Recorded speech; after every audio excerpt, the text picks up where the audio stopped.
Son, and of the Holy Spirit. Amen. Beloved in the Lord, let us draw near with a true heart and confess our sins unto God our Father, beseeching him in the name of our Lord Jesus Christ to grant us forgiveness. Our help is in the name of the Lord. I said, I will confess my transgressions unto the Lord. And you forgave the iniquity of my sin. Almighty God, merciful Father, I, a poor miserable sinner, confess unto you all my sins and iniquities, with which I have ever offended you, and justly deserved your punishment, now and forever. But I am heartily sorry for them, and sincerely repent of them, and I pray you of your boundless mercy, and for the sake of the holy, innocent, bitter sufferings and death of your beloved Son, Jesus Christ, to be gracious and merciful to me, a poor sinful being. Upon this your confession, as a called and ordained servant of the word, I announce to you the grace of God. And in the stead and by the command of my Lord Jesus Christ, I forgive you all your sins in the name of the Father, and of the Son, and of the Holy Spirit. Amen. We speak the psalm of praise responsively. I will exalt you, my God, the King. I will praise your name forever and ever.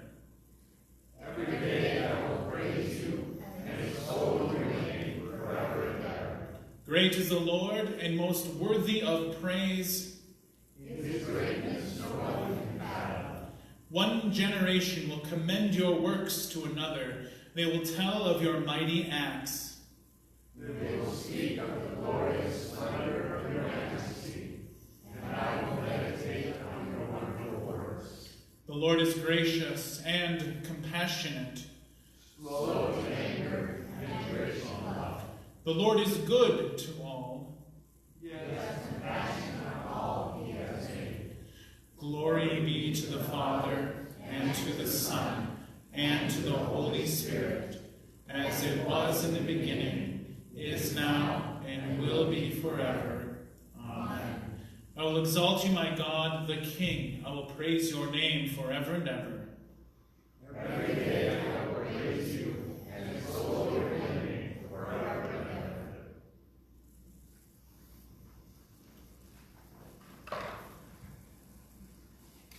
Our Old Testament lesson is from the prophet Isaiah, chapter 52.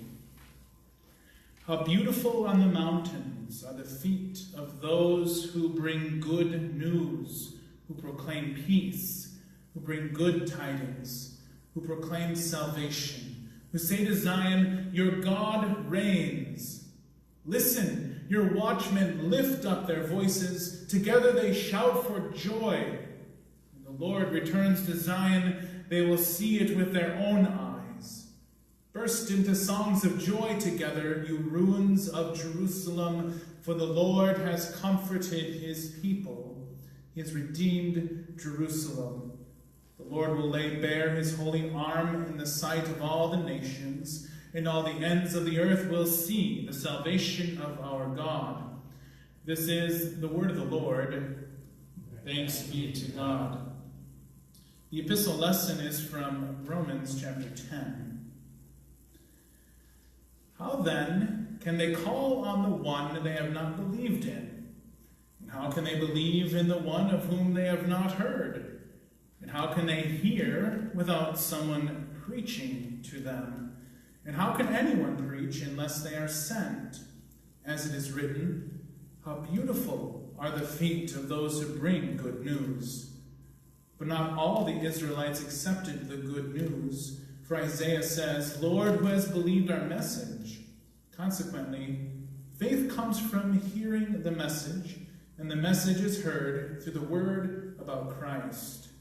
This is the word of the Lord. Thanks be to God.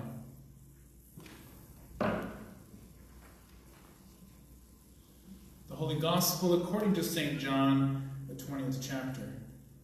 Glory to you, O Lord.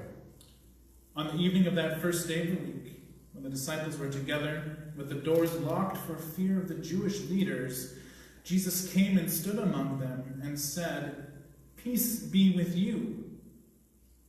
After he said this, he showed them his hands and his side.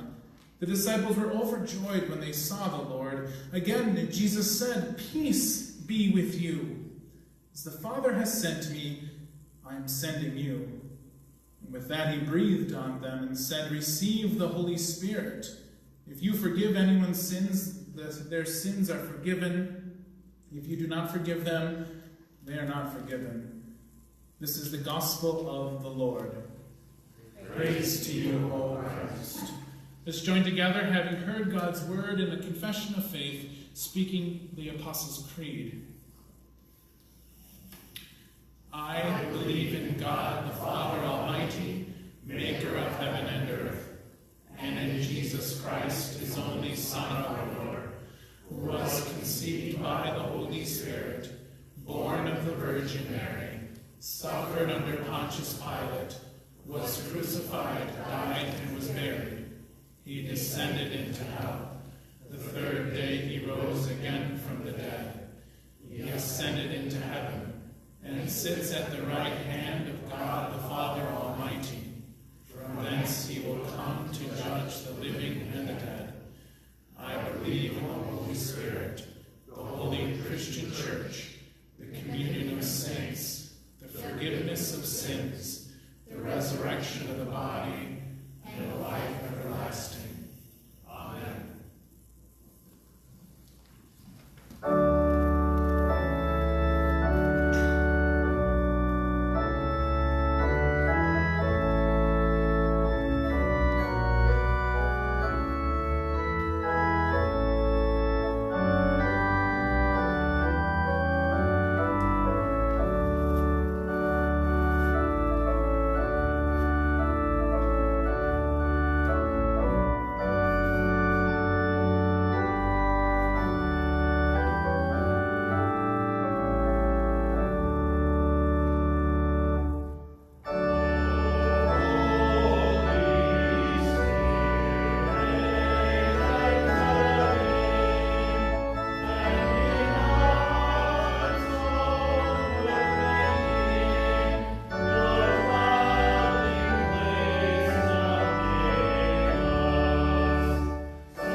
Grace, mercy, and peace to you from God our Father, from our Lord and Savior, Jesus Christ.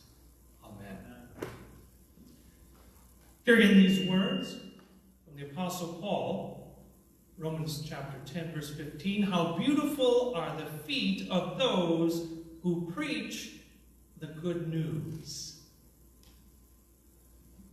The Apostle Paul paints here a picture of what it is, what it's like to receive the good news. In a word, it's simply beautiful. However, we don't always think about the gospel in terms of beauty. Nonetheless, there is an utterly exquisite side to the gospel. But who thinks of feet when it comes to describing something beautiful? Well, the Apostle Paul does. And if you think about it, perhaps you and I do more than we might realize. There's the doctor's feet, making the endless rounds at a hospital. There's the neighbor's feet, who brings groceries to the vulnerable in a pandemic context. There's the toddler's feet, who go pitter-patter across the floor. And there's the father's feet, who walks his daughter down the aisle for her wedding. They're all pictures of beauty. But here the Apostle Paul talks about feet that bring the good news of the gospel. That is, those who preach the forgiveness of sins, the resurrection of the body, and the life everlasting. We're invited to see this as a picture of beauty. And today, St. Paul's Lutheran Church in Watertown, Minnesota, is seeing that beauty up close and personal. Pastor George Morris has been called into your midst to bring to you and to this community the good news of Jesus Christ crucified. His feet have come to bring you the hope and the solace of our Lord Jesus Christ. The one who was crucified, dead, risen again, and ascended on high. How beautiful are the feet of those who bring good news. So this picture that the Apostle Paul speaks of is brought to life here today in this congregation. You see, it's not too soon. Because right now, we're in the midst of an endless bad news cycle. In our pandemic context, we're barraged day after day with bad news, with the number of infected people, or the current death toll, or the economic troubles, or the loss of jobs, or the political fighting, or questions about government overreach. And so you and I, we are all longing for some good news. Pastor Morris, the Lord has sent you here to bring that good news in abundance. And it's important for us, I think, to look at how the gospel is called good news. Not mediocre, not average, but good news. Because it's a reminder of the power of this good news. Not merely a statement that's good, but it's news that's good. News that can stir your soul and animate your life. Because it's rooted in the hope-producing, sin-forgiving, devil-defeating, and death-destroying power of Jesus Christ. We love to hear this kind of good news. The reality is, few enjoy hearing bad news. Of course, sadly, there's plenty of bad news to go around. It's rather ugly, too, if we're honest about it. Whenever you watch the nightly news, there's little that's good about it. And if you're like me, perhaps you've given up watching the nightly news because of how ugly it can seem at times. It gets a little depressing. It isn't pretty to look at. And the worst thing about it, the worst thing is that these unpleasant pictures that come, they show the darkness and the ugliness of life. So right now, of course, if we're watching the bad news, we've got hospitals and people on ventilators, we've got scandals, we've got protesters shouting, we've got an unarmed jogger being gunned down in broad daylight, all kinds of bad news relentlessly thrust in our face. So we don't like to hear it. We don't like to see it. It's ugly, it's dark, it's sad. And when we see it and hear it, that's how it makes us feel. Ugly or dark or bleak or sad. We'd much rather hear some good news.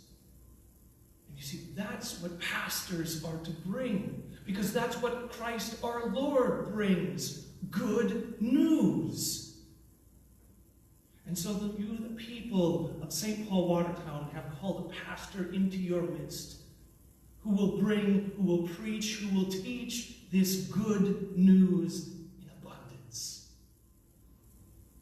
In fact, the namesake of your congregation, St. Paul, the Apostle Paul, is one whose feet tirelessly brought the good news.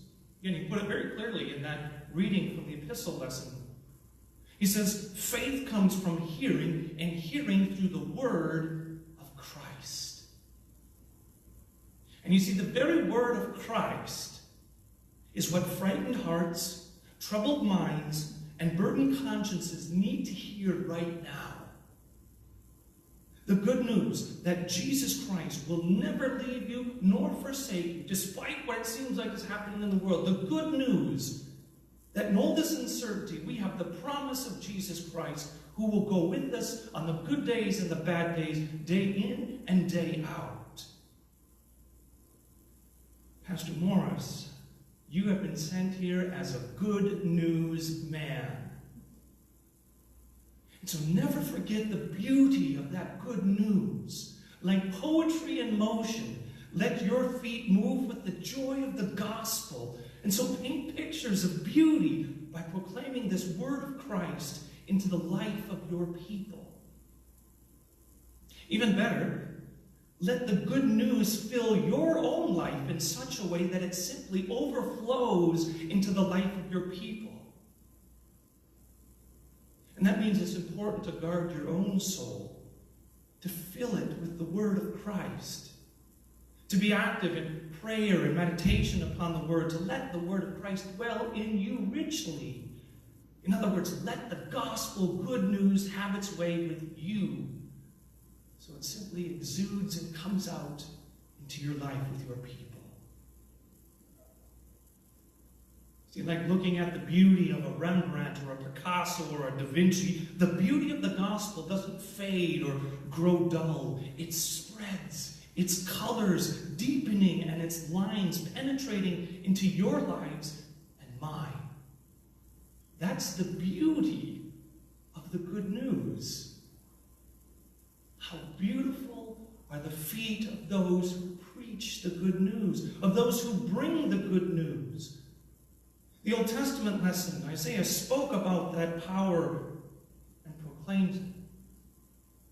The New Testament lesson that Paul spoke of talks about it and proclaims it.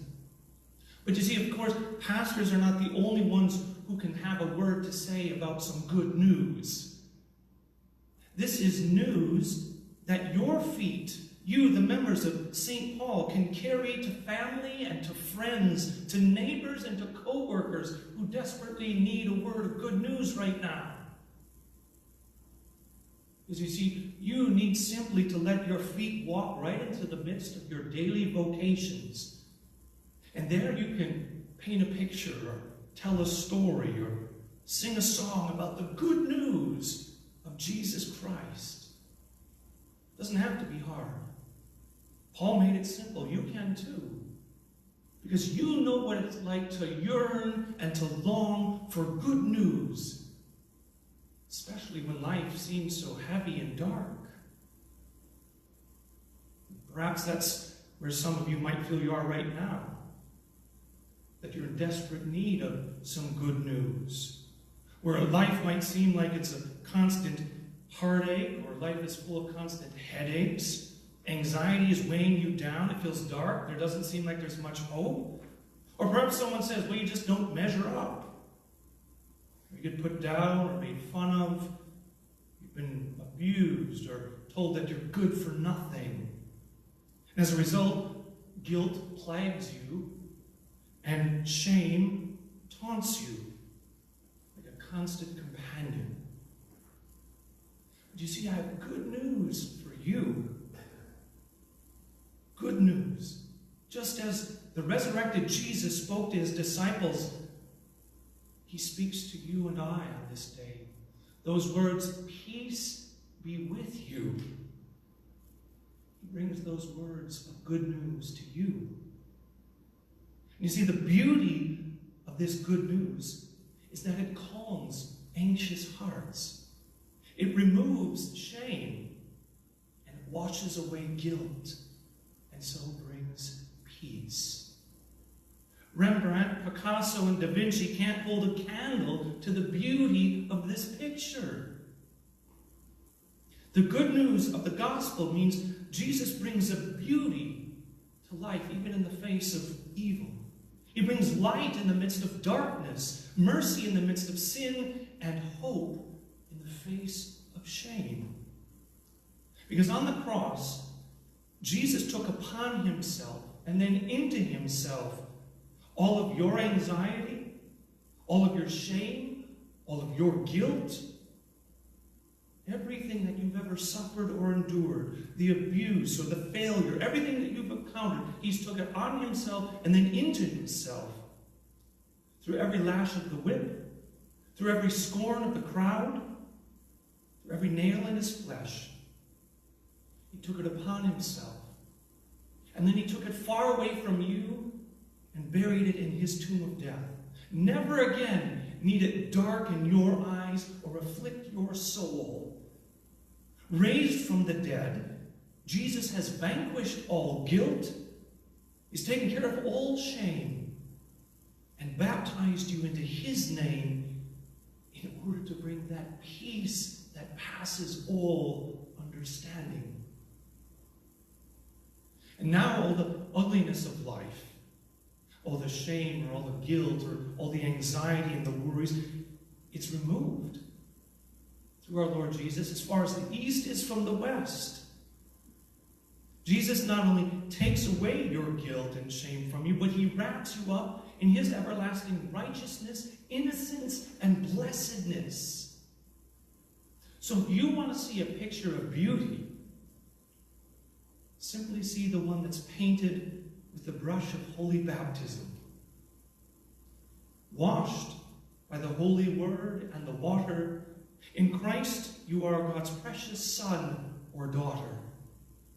All shame and all guilt has been washed away. This beautiful good news is here to stay. Pastor Morris, this good news is for you and for your people. Live in it, revel in it, share it, and proclaim it. I thank God that your feet have come to bring it here to these people. And I pray that you will travel far and wide with those feet here in this congregation and in this community, so that you might proclaim it again and again and again. You are a good news man.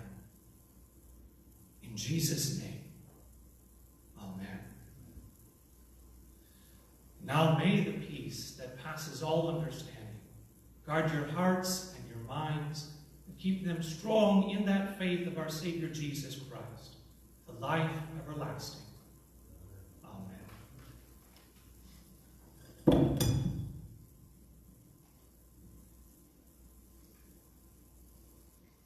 This time I'll invite Pastor Morris to come forward and the brothers as well to come up and fan out alongside of me behind me here.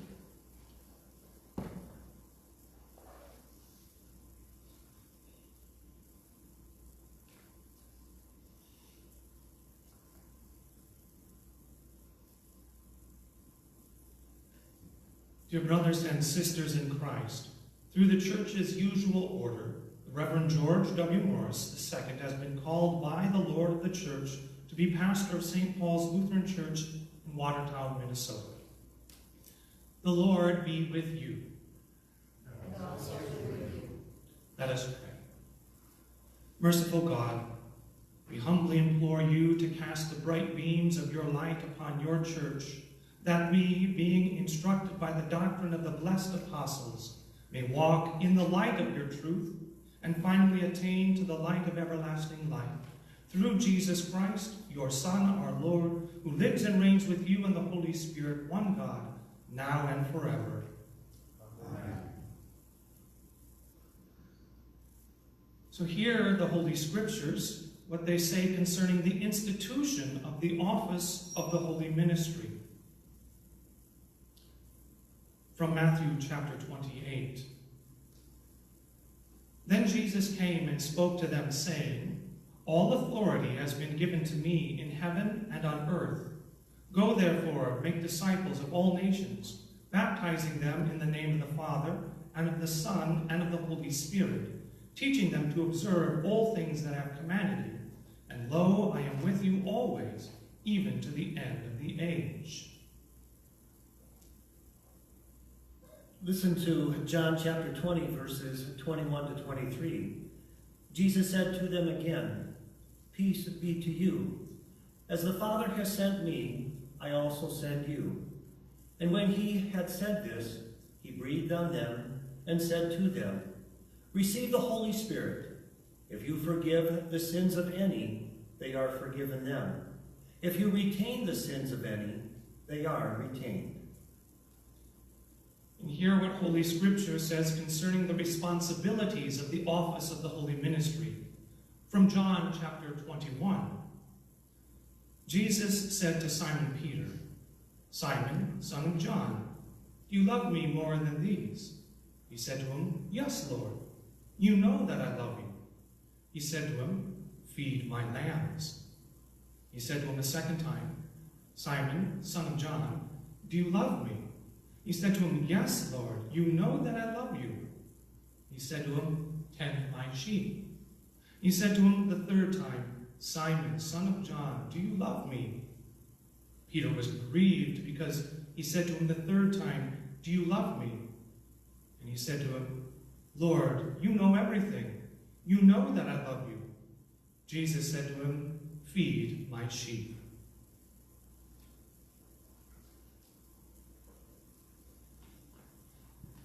Luke 24, 46 to 47. Jesus said to them, Thus it is written, but the Christ should suffer and on the third day rise from the dead, and that repentance and forgiveness of sins should be preached in his name to all nations, beginning from Jerusalem. This is the word of the Lord. We also listen to what St. Paul wrote in 1 Corinthians chapter 11, verse 23 to 25. For I received from the Lord what I delivered to you, that the Lord Jesus, on the night when he was betrayed, took bread, and when he had given thanks, he broke it and said, This is my body, which is for you. Do this in remembrance of me. In the same way he took the cup after supper, saying, This cup is the new covenant in my blood. Do this as often as you drink it in remembrance of me. This is the word of the Lord. And hear what Holy Scripture says concerning the strength and promise God gives to those in the office of the holy ministry. From Matthew chapter 5, Jesus said, You are the salt of the earth, but if salt has lost its taste, how shall its saltiness be restored? It is no longer good for anything except to be thrown out and trampled under people's feet. You are the light of the world. A city set on a hill cannot be hidden, nor do people light a lamp and put it under a basket, but on a stand, and it gives light to all in the house. In the same way, let your light shine before others, so that they may see your good works and give glory to your Father who who is in heaven. From 2 Corinthians chapter 10, let the one who boasts, boast in the Lord. For it is not the one who commends himself who is approved, but the one whom the Lord commends. So, dear brother in Christ, the Lord grant you receive and keep these words in your heart, so that you may be strengthened and encouraged in your labors. God gathers his church by and around his holy gospel, and thereby also grants it growth and increase according to his good pleasure. That this may be done, he has established the office of the holy ministry, into which you have been called by the church, and have been ordained and consecrated by prayer and the laying on of hands. It is fitting that you should again acknowledge the responsibilities of this holy office, in which you are to serve as a pastor of this congregation here at St. Paul Lutheran Church in Watertown, Minnesota. And so in the presence of this congregation, and before our Lord God, to whom you must give an account now and at the last day, I now ask you, do you acknowledge that the Lord has called you through his church into the ministry of word and sacrament? I do. Do you believe and confess the canonical books of the Old and New Testaments to be the inspired word of God and the only infallible rule of faith and practice? Yes, I believe and confess the canonical scriptures to be the inspired word of God and the only infallible rule of faith and practice.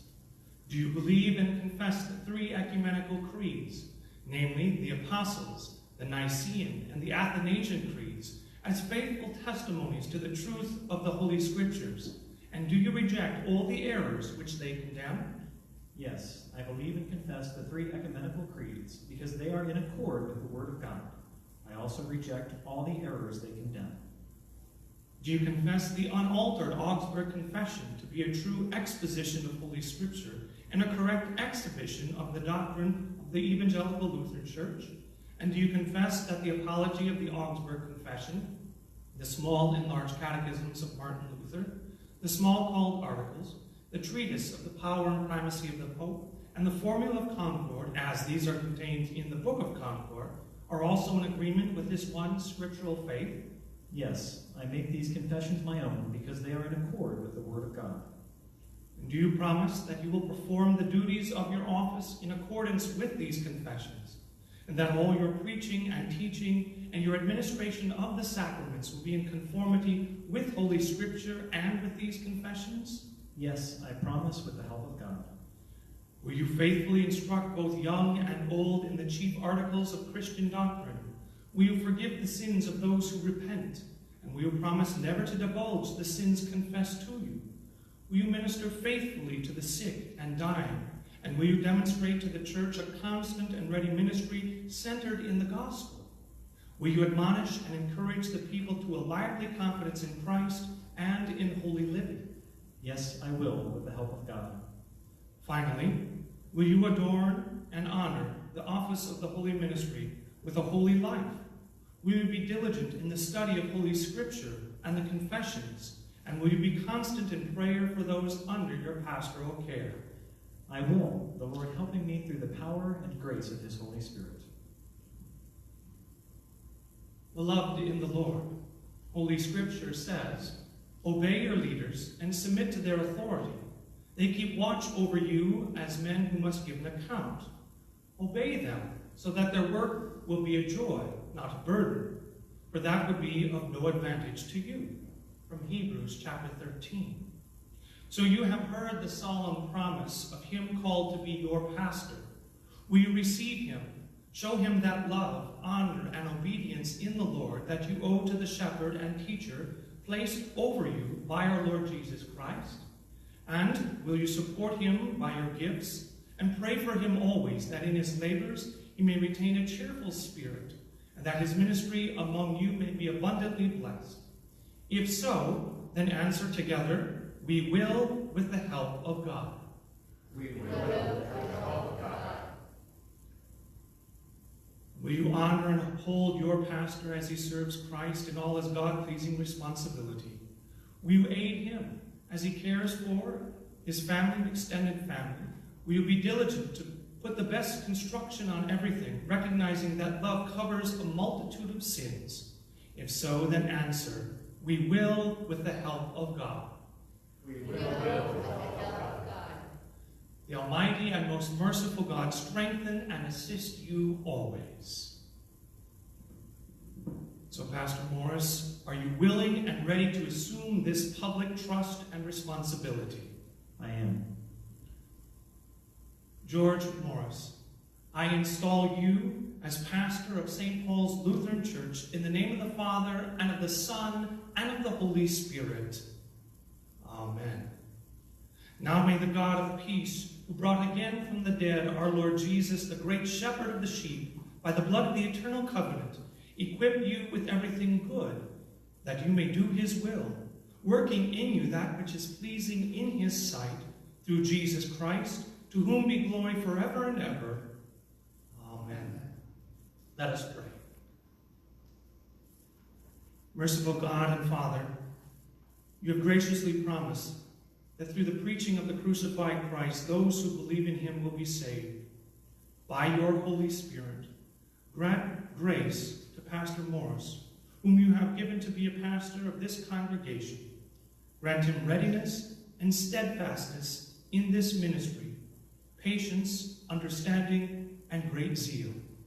Support and strengthen him in your service, that by your word your church may be built and increased through your Son, our great high priest, Jesus Christ our Lord. Amen.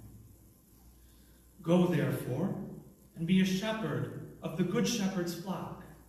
Preach the word of God, administer the holy sacraments, offer prayer for all the faithful, instruct, watch over, and guide the flock among which the Holy Spirit has placed you. Do it not for earthly gain, but with great joy, for you have been called not to lordship, but to serve his flock. And when the chief shepherd appears, you will receive the crown of glory that will never fade away. The Almighty and the most merciful God, the Father, the Son, and the Holy Spirit, bless and preserve you. Amen.